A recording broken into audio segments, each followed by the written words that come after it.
Sayyidina Muhammadin wa ala alihi wa sahbihi ajma'in, amma ba'd. Bapak Ibu jamaah salat subuh Masjid Tarbiyah yang dimuliakan Allah Subhanahu wa taala, puji serta syukur senantiasa kita ucapkan kepada Allah. Salawat beserta salam senantiasa kita curahkan kepada Nabi kita Muhammad sallallahu alaihi wasallam. Jemaah yang dimuliakan Allah Subhanahu wa taala, sebelum datangnya bulan Ramadan, kita mohon kepada Allah Subhanahu wa taala agar bisa bertemu di bulan Ramadan dan mendapatkan keberkahan di bulan Ramadan.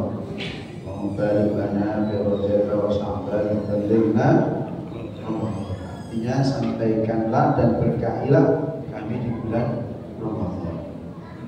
Salah satu indikasi seseorang bisa mendapatkan keberkahan di bulan Ramadan adalah ketika di bulan yang penuh berkah menjadikan dirinya semakin berkah. Ini kan disebutkan dalam hadis Rasul, qad ja'akum syahrun 'azimun syahrun mubarak. Telah datang kepada bulan yang agung, bulan yang penuh berkah. Artinya kita harus tahu apa itu berkah. Berkah adalah ziyadatul khair, tambahnya kebaikan. Artinya ketika kita berada di bulan yang berkah, menjadikan diri kita berkah, manakala di bulan yang berkah ini ada kebaikan-kebaikan yang dapat kita lakukan sehingga kita memperoleh tambahan kebaikan. Artinya yang tadinya ibadahnya kualitasnya kurang maksimal dimaksimalkan, sedekahnya sedikit dimaksimalkan, ya. Atau yang tadinya melakukan perbuatan maksiat, setelah itu dengan adanya bulan Ramadan dan dengan adanya berpuasa yang semalam sudah saya sampaikan bahwa puasa adalah junnah, sebagai temeng, sebagai perisai, sehingga kita akan merasa malu kalau puasa ternyata masih melakukan perilaku-perilaku yang diharamkan oleh Allah Subhanahu wa taala. Berarti pertanda kita mendapatkan keberkahan dari Allah Subhanahu wa taala. Jika kita berada di bulan Ramadan, ya, kita sedikit-sedikit sedekah, ya, karena Rasulullah itu kalau beliau itu kan sedikit-sedikit sedekah, kalau kita sedikit sedekah. Kalau kita itu dikit-dikit tidur, kalau Rasulullah sedikit tidur. Nah, ini.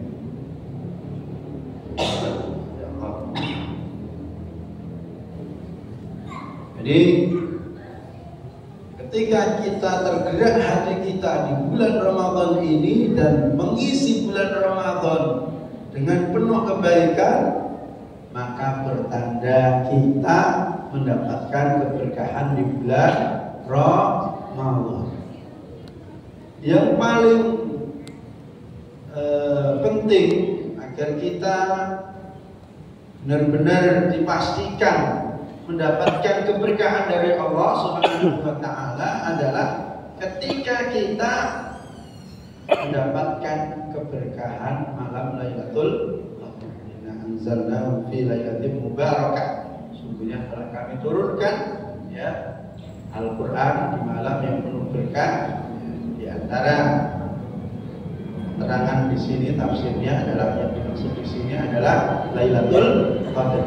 Fiha yufraqu kullu amrin hakim, dan di bulan Ramadan terutama di saat malam Lailatul Qadar, Allah akan menentukan akan apa yang akan terjadi bagi kita setahun yang akan datang, ya, sudah ditentukan oleh Allah Subhanahu wa taala, bagi oleh Allah Subhanahu wa taala.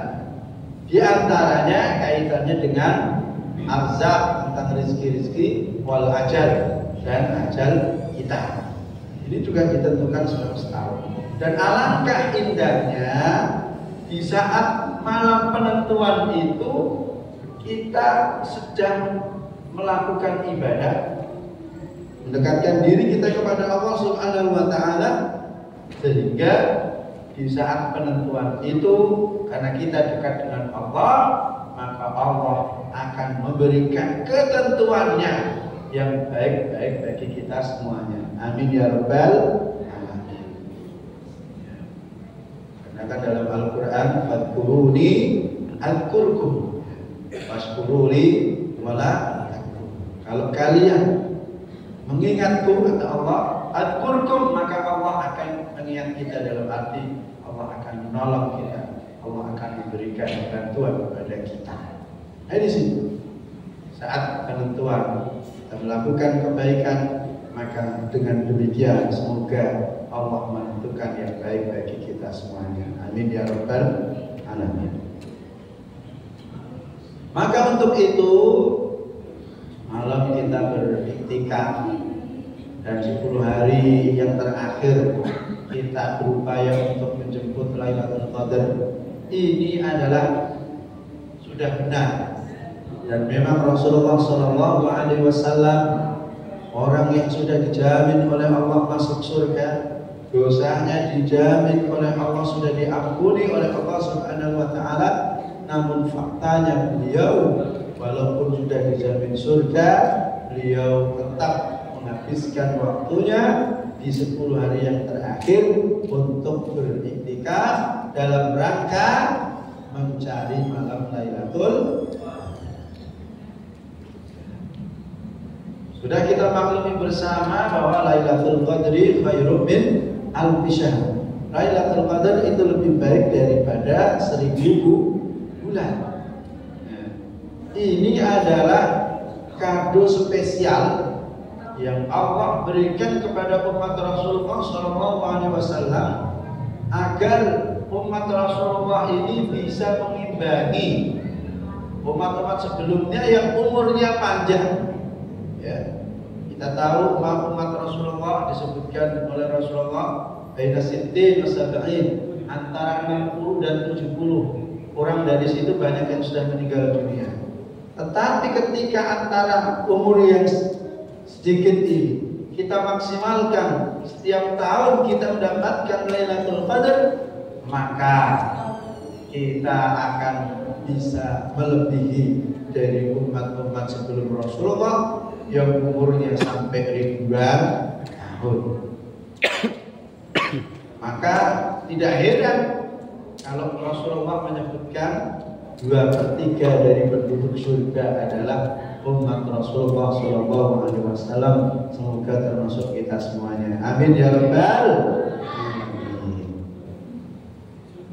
Jemaah yang dimuliakan oleh Allah Subhanahu wa taala.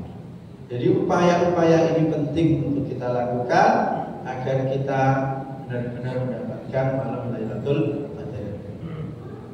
Diceritakan bahwa Lailatul Qadar ini adalah kado spesial, yang saya sampaikan tadi, buat umat Rasulullah SAW, karena dulu di zaman Bani Israel ada namanya Sam'un al-Ghazi.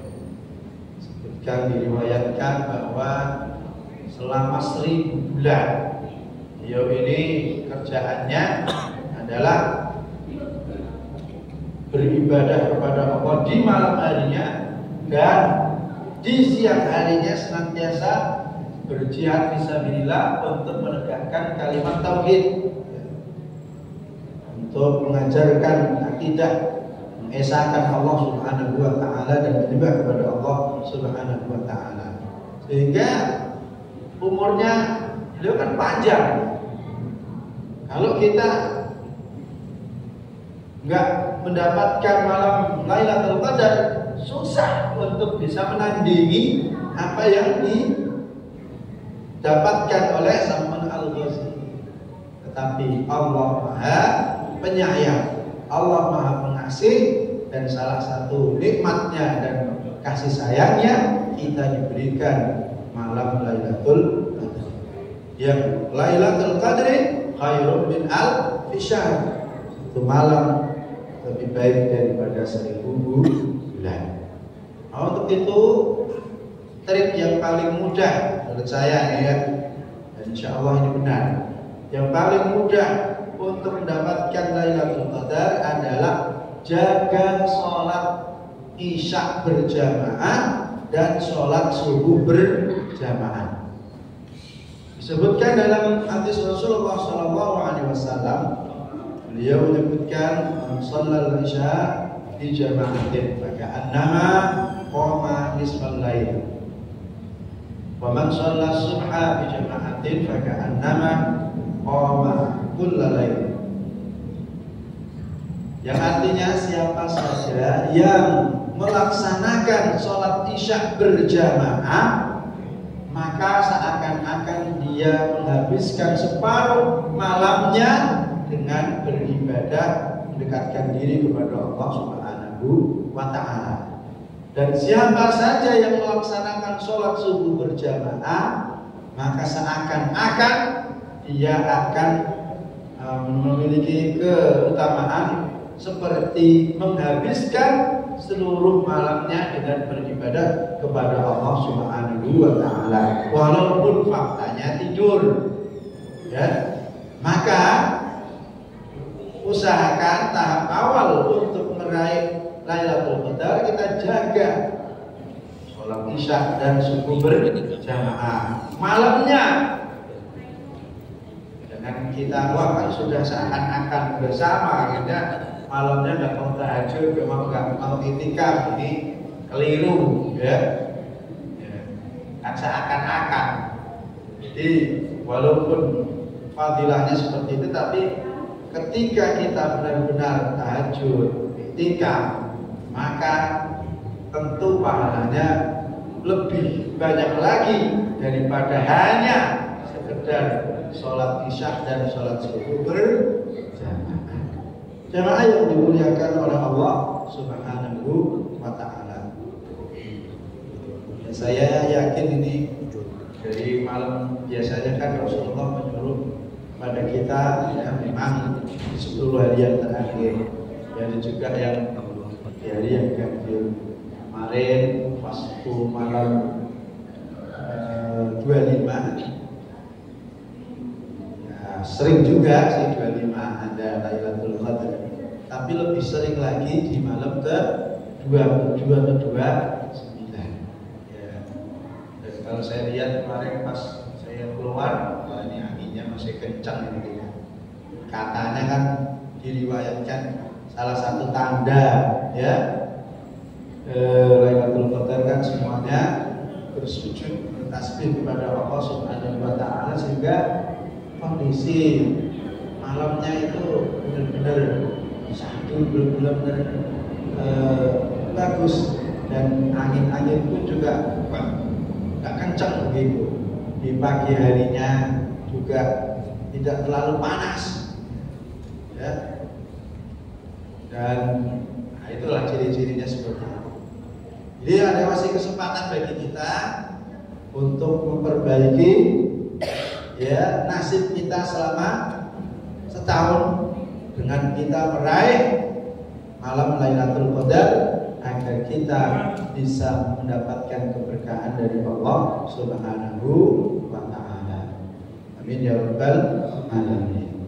Jamaah yang dimuliakan oleh Allah Subhanahu wa ta'ala. Jadi inilah yang upaya-upaya semacam inilah yang harus kita lakukan agar kita benar-benar mendapatkan keberkahan dari Allah Subhanahu wa ta'ala. Dan secara umum hidup itu akan senantiasa berkah kalau kita dekat kepada Allah Subhanahu wa ta'ala yang memiliki keberkahan ya, dan juga dekat kepada yang dijadikan Allah berkah, yaitu Al-Qur'an. Ini Al-Qur'an itu adalah inna anzalnahu mubarakun fattabi'uh. sesungguhnya telah kami turunkan Al-Quran yang penuh dengan keberkahan, maka ikutilah Al-Quran tersebut. Sehingga ketika kita dekat dengan Al-Quran, maka insya Allah hidup kita akan menjadi berkah. Dan juga dengan cara taat kepada Allah, maka hidup kita akan menjadi berkah. Taat itu apa? Menjalankan perintah Allah, menjauhi larangannya. Sehingga ketika kita menjalankan perintahnya, kita akan mendapatkan keberkahan dari Allah Subhanahu wa Ta'ala dari ibadah yang kita lakukan ini. Sudah otomatis dari ibadah yang kita lakukan ini akan menjadikan kita memiliki amal soleh atau amal kebaikan. Yang kedua, dari manfaat, semalam sudah sedikit saya sampaikan, dari manfaat ibadah yang Allah berikan atau yang Allah wajibkan ini benar-benar memberikan manfaat kebaikan kepada kita. Misalnya dengan puasa, Allah menyuruh kepada kita agar bisa mengendalikan hawa nafsu yang tidak baik, yaitu nafsu amarah dan lawamah. Itu di situ. Begitu juga ibadah-ibadah yang lainnya.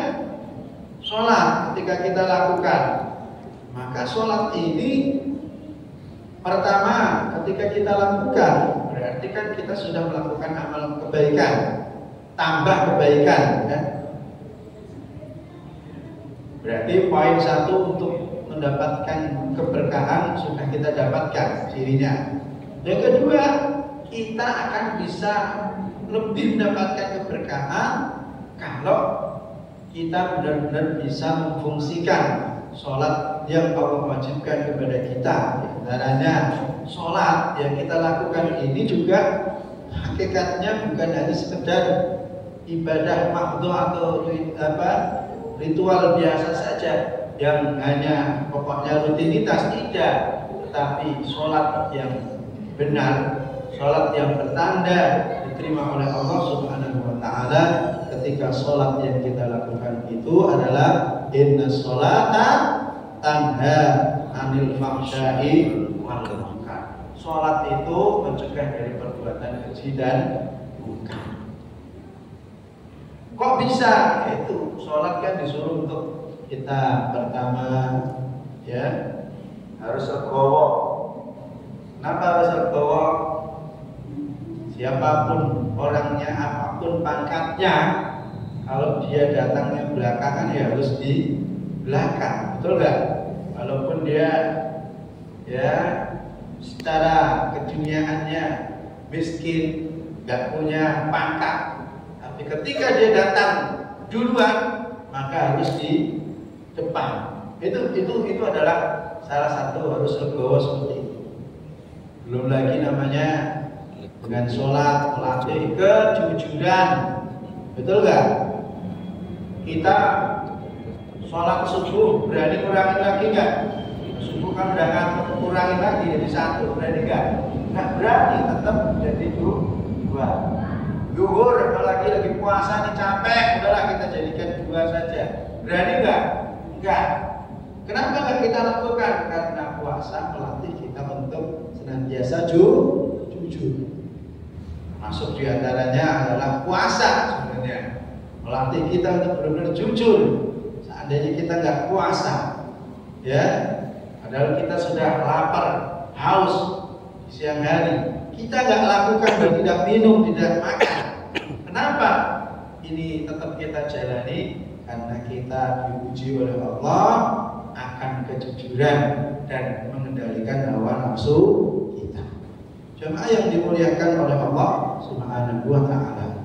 Jadi keberkahan dari sholat, misalnya dengan sholat kita akan mendapatkan nikmat, nikmat dari sholatnya itu sendiri, dan juga melalui sholat kita akan mendapatkan rahmat, karena dari sholat ini banyak doa-doa yang kita panjatkan, yang kita tahu bahwa doa orang ketika melaksanakan sholat maka akan diijabah Subhanahu wa ta'ala. Ya. Makanya kalau Bapak Ibu perhatikan, sholat itu kan secara bahasa artinya doa, dan memang banyak doa. Misalnya dari surat Al-Fatihahnya aja, dari ihdinas siratal mustaqim, dari iyyaka na'budu wa iyyaka nasta'in, dari wa iyyaka nasta'in, hanya kepada Allah kami mohon pertolongan, ila akhir sampai waladhdallin, itu ada doa. Ya, hanya kepada Allah kami menyembah dan hanya kepada Allah kami mohon pertolongan. Ihdinas siratal mustaqim, tunjukkanlah kami jalan yang lurus, yaitu jalan orang yang Engkau ridhoi, ya, dan bukan jalan orang yang Engkau benci, dan bukan jalan orang yang Engkau sesatkan. Itu kan adalah doa. Tambah lagi ketika di antara dua sujud, doanya gimana? Rabbil firli, ya Allah kasih sayanglah kami, warhamni, ya Rabbil firli, ya Allah ampunilah dosa kami, warhamni kasih sayangilah kami, wajburi tutupilah, ya, kesalahan dan kekurangan kami, warfa'ni angkatlah derajat kami, warzuqni berilah kami rezeki, wahdini berilah kami petunjuk, wa'afini dan maafkanlah kami, wa'afini dan sehatkanlah kami, wa'afani dan maafkanlah. Itu di situ doa komplit ini, gak tanggung-tanggung. Sehari semalam minimal seorang muslim disuruh untuk baca berapa kali, Pak Bu? Hitung berapa kali? 5 lebih, berapa? 17 kali, karena dibaca setiap sujud. Di antara sujud berarti sehari semalam kita ada 17 roh. Ini kita doanya kepada Allah yang mengatur alam jagat raya, Allah yang mengatur, dan juga Allah yang maha memberi, Allah maha penyayang, ya. Kalau bahasa anak kecilnya ya, penyayang, sayangnya tak terbilang. Itu Ar-Rahman Ar-Rahim, ya. Maka ketika kita benar-benar mintanya kepada Allah Subhanahu wa ta'ala, pada Tuhan yang benar dan berhak dan mengatur alam jagat raya ini, insya Allah akan diijabah oleh Allah Subhanahu wa ta'ala. Makanya dalam Al-Quran, wasta'inu bis-sabri was-salah, mohonlah pertolongan kepada Allah dengan sabar dan sunat. Kenapa? Karena sholat ini di samping memang kewajiban, maka sholat ini juga merupakan solusi kehidupan dalam diri kita. Jadi inilah yang harus kita pahami. Karena logikanya tidak mungkin Allah menyuruh kepada kita ibadah tanpa ada manfaatnya. Semuanya pasti ada manfaatnya.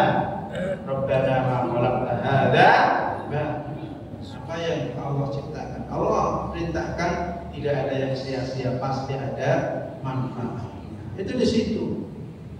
Nanti kalau ditanya, kenapa orang yang sholat faktanya, ya, kok masih miskin juga?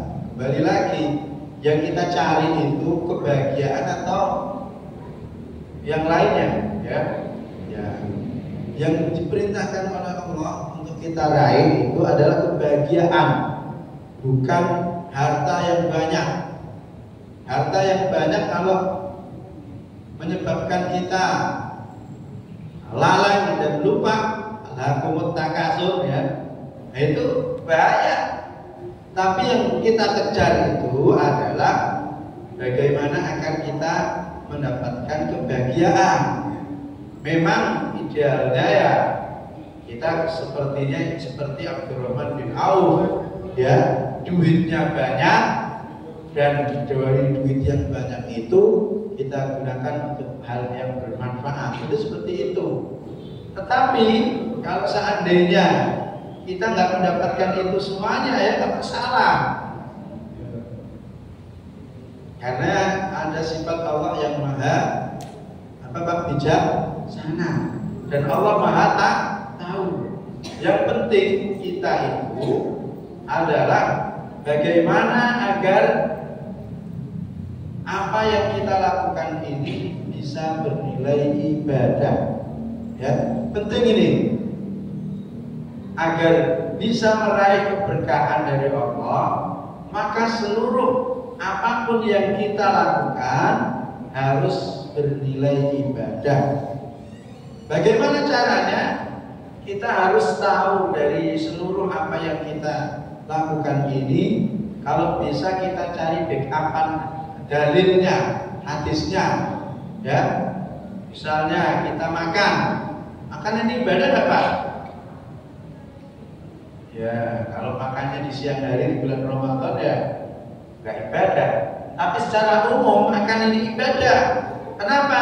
Karena perintah Allah, kulu waswabu, makan dan minum, betul nggak? Walatus ribu, tapi jangan berlebihan. Innallaha la yuhibbul musrifin. Sesungguhnya Allah tidak cinta kepada orang-orang yang berlebihan. Tidur itu ibadah nggak? Ya, kalau insya Allah kalau tidur, apalagi di orang yang berpuasa ini, insya Allah tahu dalilnya semuanya.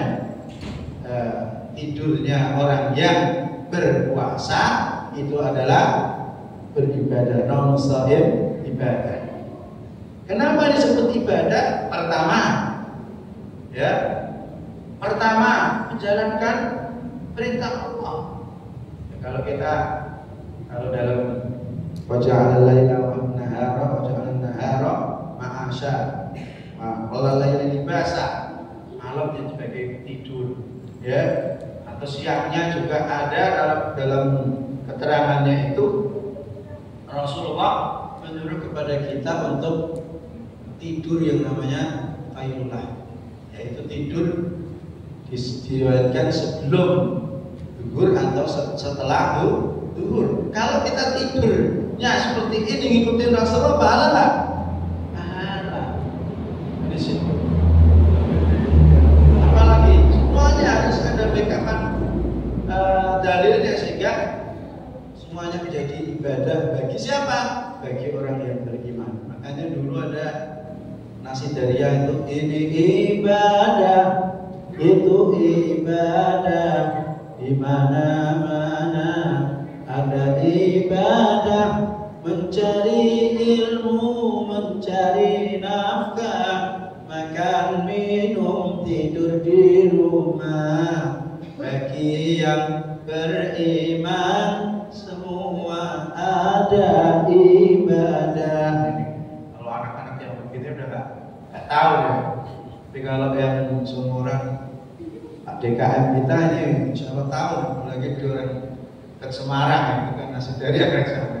Ini ibadah, semuanya ibadah bagi orang yang beriman itu ibadah. Karena itu tadi, karena kaitannya ada dalilnya, ada perintahnya dari Allah Subhanahu wa Ta'ala dan dilakukan karena Allah. Ya, itu begitu. Ini udah jam berapa nih Pak? Lihat ini. Belum. Ya, lanjutin lagi ya, belum. Dikit lah. Jadi intinya bagaimana ini soalnya mati di jamnya. Jadi intinya agar kita benar-benar ibadah, semua apa yang kita lakukan ini harus kita yakini dari Allah Subhanahu wa Ta'ala, ya, dan kita diperintahkan oleh Allah Subhanahu wa Ta'ala untuk menjalani kehidupan ini agar bermanfaat dan mengumpulkan amal terbaik. Alladzi khalaqal mauta wal hayata liyabluwakum ayyukum ahsanu amala.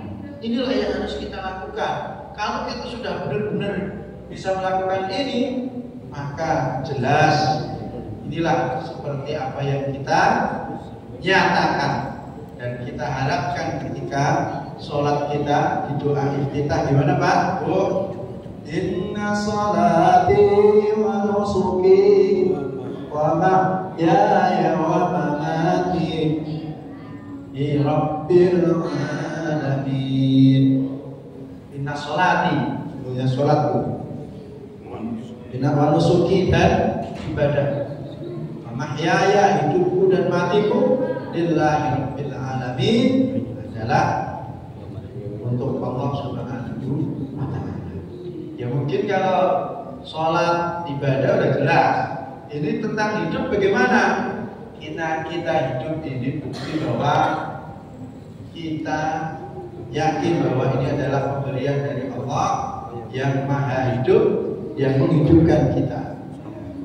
Huwa yuhyi wa yumiit, Allah yang menghidupkan. Ya.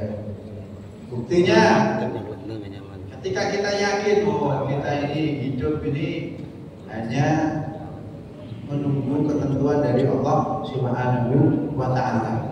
Orang yang sakit parah, maka dia kepengen tetap hidup, ya. Tapi bisa nggak? Nggak bisa. Maka ketika kita yakin bahwa ternyata hidup ini adalah karunia dan nikmat dari Allah Subhanahu wa ta'ala. Untuk itu karena nikmat, agar kita tidak kufur nikmat, harus kita gunakan untuk beribadah dan berterima kasih kepada yang memberi nikmat, yaitu Allah Subhanahu wa ta'ala. Ketika kita sudah bisa meyakini ini, berarti pertanda bahwa hidup kita ini adalah bisa bernilai ibadah yang akan menjadikan hidup kita menjadi berkah. Tentang mati bagaimana? Matinya seseorang itu bisa bernilai ibadah dalam arti begini, dia kepengen hidup tetapi tidak bisa. Maka ini menunjukkan bahwa kita punya keinginan, ya, tetapi keinginan itu tidak akan bisa terjadi kalah dengan ketentuan dari Allah Subhanahu wa ta'ala. Maka meninggalnya seseorang disebut bisa ibadah kalau dia meyakini bahwa kematian ini bukti bahwa Allah Maha Kuasa dan Allah Maha menentukan. Kita punya keinginan, maka keinginan kita tidak akan bisa terjadi kalau tidak dikehendaki oleh Allah Subhanahu wa ta'ala. Wa ma tasyauna illa ayyasha Allah. Maka inilah yang harus kita pahami dari ibadah ini.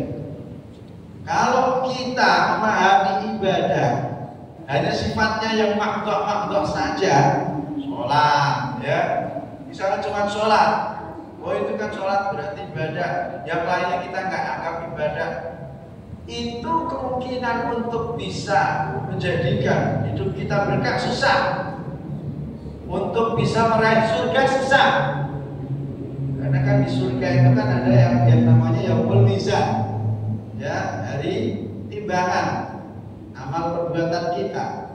Kalau kita mengandalkan hanya ibadah itu, sholat saja, misalnya sholat mungkin berjamaah 10 menit kali 5 waktu cuman 50 menit, sisanya ya, nah sisanya kan berarti kalau kita hanya mengacu itu nggak ibadah, betul nggak? Nah, kalau begitu ditimbang kira-kira bisa ngalahin ya 23 jam dengan tambah 10 menit hanya kalah dengan yang 50 menit, nggak bisa secara zahirnya. Maka atas dasar inilah, ya, agar kita bisa mendapatkan misqala dzarrah, ya, timbangan kita itu menjadi berat, salah satunya itu tadi, apapun kebaikan yang kita lakukan, niatkan ini semuanya adalah perintah Allah, ini adalah apa yang harus kita lakukan, dan kita sebagai hamba harus patuh dan taat kepada Allah Subhanahu wa ta'ala. Sehingga satu lagi, kita harus cari backupan dalilnya. Oh, ada nggak dalilnya? dan setelah tahu dalilnya kita lakukan karena Allah. Ya, kalau nggak karena Allah maka tidak akan ada nilainya. Sering saya katakan berjenggot itu sunnah atau enggak, Pak? Tergantung menurut saya ya. Sunnah atau tidak tergantung niatnya. Kalau dia niatnya itu mengikuti Nabi, berarti sunnah. Ada juga kalau dulu orang-orang Cina, makanya di lambatnya yang orang tua itu kan jenggotnya panjang ya Pak, betul ya? Bahkan orang Yahudi juga jenggotnya panjang juga, jangan dikira nggak panjang. Orang Nasrani juga, orang Cina juga begitu. Jadi semuanya tergantung niatnya. Kalau niatnya ittiba' Nabi seperti itu, maka akan bernilai ibadah. Ya. Tapi kalau niatnya ngikutin bukan karena Allah dan bukan karena Nabi, nggak bisa bernilai ibadah. Sepakat ya Pak? Nah ini di sini. Jadi atau kalau ada itu dulu trennya kan Ahmad Dhani itu kan pakai jenggot ya Pak, betul ya? Nah kalau kita berjenggot ikutnya Ahmad Dhani ya belum tentu dapat pahala. Tapi kalau niatnya karena Allah, ya insya Allah dapat pahala. Nah ini sinilah pentingnya bagi kita. Ini sesuatu yang sederhana. Nah, begitu juga makan. Makan kalau kita awali misalnya buka dengan kurma. Nah ini juga ngikutin Nabi. Itu boleh dan insya Allah bisa bernilai ibadah. Misalnya cara makannya, oh makannya begini, ngikutin Nabi ya silakan, dinilai oleh para ulama sebagai ibadah kalau niatnya karena Allah Subhanahu wa Ta'ala. Nah, sekali lagi, pakai baju koko itu ibadah atau tidak? Ya kalau ngikutinnya kayak Nabi dulu pakai jubah seperti itu, insya Allah nilainya ibadah. Tapi kalau orang Cina juga malah koko ini kan menurut bahasa dan juga sejarahnya itu dari Cina itu Pak, model-model begini yang kita pakai itu. Ya. Ini adalah budaya. Makanya para ulama menyebutkan begini, yang diperintahkan oleh Allah itu adalah menutup aurat. Ya. Menutup aurat, selama menutup aurat dengan model bagaimanapun juga itu boleh, gitu loh. Ya. Tetapi kalau saya tambahin, kalau seandainya kita pakai gamis, pakai ya baju yang pernah dipakai oleh Rasulullah dan niatnya kita ngikutin Rasulullah, itu insya Allah bisa bernilai ibadah. Tapi kalau misalnya ya pakai belangkon, pakai baju batik, itu yang penting nutupin aurat, secara hukum boleh. Sholat pakai batik boleh nanti di sini. Imamnya pakai batik, pakai belangkon nanti, wah ini kira ini kejawen ini, boleh lagi. Karena ini adalah yang diperintahkan oleh Allah adalah menutup auratnya. Budaya bebas, yang penting tidak bertentangan dengan syariat Islam. Inilah yang harus kita pahami. Jemaah yang dimuliakan Allah Subhanahu wa Ta'ala, ini kayaknya udah lumayan. Cukup ya Pak?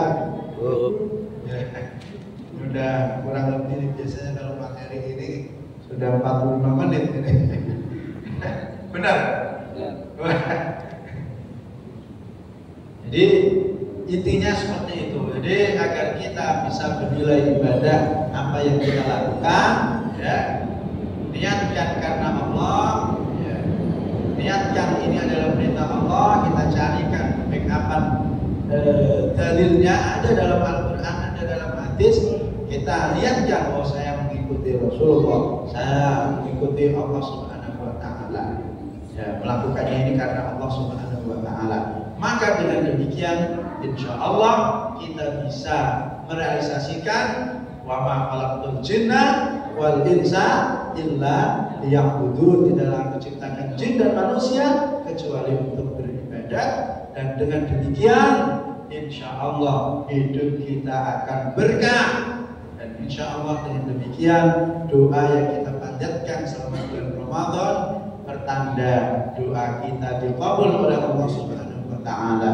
Amin amin ya rabbal alamin. Semoga apa yang saya sampaikan berikan manfaat khususnya bagi saya pribadi dan umumnya untuk jemaah semuanya. Amin amin ya rabbal alamin. Yang benar dari Allah, yang salah ada dari kesalahan kami pribadi. Wassalamualaikum warahmatullahi wabarakatuh.